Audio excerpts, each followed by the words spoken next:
നമസ്കാരം. കിഴക്കൻ ആഫ്രിക്കൻ രാജ്യമായ സൊമാലിയയിൽ നിന്നും വിട്ടുനിൽക്കുന്ന സൊമാലിലാൻഡ് എന്ന പ്രദേശത്തെ രാജ്യമായി അംഗീകരിച്ച് ഇസ്രായേൽ.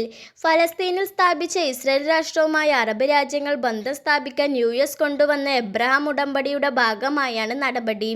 സൊമാലിലാൻഡിന്റെ പ്രസിഡന്റാണെന്ന് അവകാശപ്പെടുന്ന അബ്ദുറഹ്മാൻ മുഹമ്മദ് അബ്ദുല്ലാഹിയും ഇസ്രായേലി പ്രധാനമന്ത്രി ബെഞ്ചമിനും ഫോണിലൂടെ സംസാരിച്ചു. അബ്ദുറഹ്മാൻ മുഹമ്മദ് അബ്ദുല്ലാഹി ഇസ്രായേൽ സന്ദർശിക്കണമെന്ന് നെതന്യാഹു ആവശ്യപ്പെട്ടു. അതേസമയം ഇസ്രായേലി നടപടി തങ്ങളുടെ പരമാധികാരത്തിന് നേരെയുള്ള ആക്രമണമാണെന്ന് സൊമാലിയ സർക്കാർ അറിയിച്ചു. സൊമാലിലാൻഡ് സൊമാലിയയുടെ അവിഭാജ്യ ഘടകമാണെന്നും സർക്കാർ പ്രഖ്യാപിച്ചു. ഇസ്രായേലി തീരുമാനത്തെ ഈജിപ്തും തുർക്കിയും ജിബൂത്തിയും തള്ളി. സൊമാലിയക്കൊപ്പമാണ് തങ്ങളെന്ന് ഈ രാജ്യങ്ങളുടെ വിദേശകാര്യ മന്ത്രിമാർ പ്രസ്താവനയിൽ അറിയിച്ചു. 1991 സൊമാലിയയിൽ നിന്നും തങ്ങൾ വിട്ടുപോയെന്നാണ് സൊമാലിലാൻഡിലെ രാഷ്ട്രീയക്കാർ അവകാശപ്പെടുന്നത്. എന്നാൽ ഇതുവരെ ഒരു യു.എൻ. അംഗരാജ്യവും ഇത് അംഗീകരിച്ചിരുന്നില്ല.